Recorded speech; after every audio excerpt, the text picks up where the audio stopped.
Subscribe کیجئے YouTube channel Urdu eBay اور ساتھ میں دبائیے بیل نوٹیفیکیشن بھی۔ چلیے شروع کرتے ہیں آج کی ویڈیو۔ یوم جمعہ ایک مقدس دن۔ رسول اللہ صلی اللہ علیہ وآلہ وسلم نے جمعہ کے ذکر میں ایک دفعہ فرمایا کہ اس دن ایک ایسی گھڑی آتی ہے کہ جس میں اگر کوئی مسلمان بندہ کھڑا نماز پڑھ رہا ہو اور کوئی چیز اللہ پاک سے مانگے تو اللہ پاک اسے وہ چیز ضرور دیتا ہے۔ ہاتھ کے اشارے سے آپ صلی اللہ علیہ وآلہ وسلم نے بتلایا کہ وہ ساعت یعنی کہ گھڑی بہت تھوڑی سی ہوتی ہے۔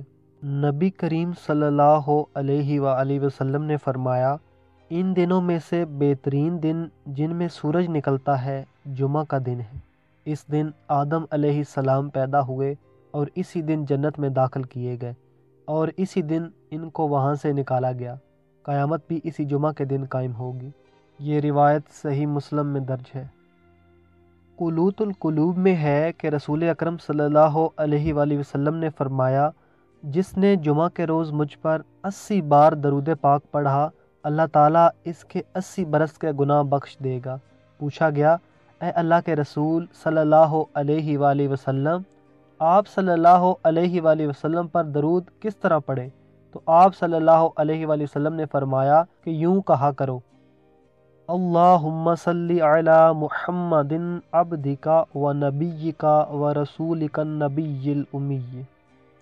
ایک اور جگہ پر ارشاد فرمایا کہ تمہارے دنوں میں سب سے زیادہ فضیلت والا دن جمعہ کا دن ہے، بس تم اس دن مجھ پر کثرت سے درود بھیجا کرو کہ اس لیے کہ تمہارا درود اس دن مجھ پر پیش کیا جاتا ہے۔ ترمذی شریف میں ہے کہ جس نے جمعہ کے دن غسل کیا، مسجد جلدی گیا اور امام کے قریب ہو کے خاموشی کے ساتھ اور غور سے خطبہ سنا، اس کے لیے ہر قدم کے بدلے 1 سال کے روزے رکھنے اور تہجد پڑھنے کا ثواب ہے۔ صحیح مسلم میں آیا ہے کہ رسول پاک صلی اللہ علیہ وآلہ وسلم نے فرمایا، لوگ جمعہ چھوڑنے سے باز آ جائیں ورنہ اللہ تعالیٰ ضرور ان کے دلوں پر مہر لگا دے گا اور پھر وہ یقیناً غافل لوگوں میں سے ہو جائیں گے۔ جو مسلمان بھی جمعہ کے دن یا شب جمعہ انتقال کر جائے، اللہ سبحانہ تعالیٰ اسے عذاب قبر سے محفوظ رکھیں گے۔ یہ روایت ترمذی شریف میں موجود ہے۔ جمعہ کے دن مسجد میں جلدی آنے کا بھی بہت بڑا ثواب ہے اور اس کی بہت زیادہ فضیلت بیان کی گئی ہے۔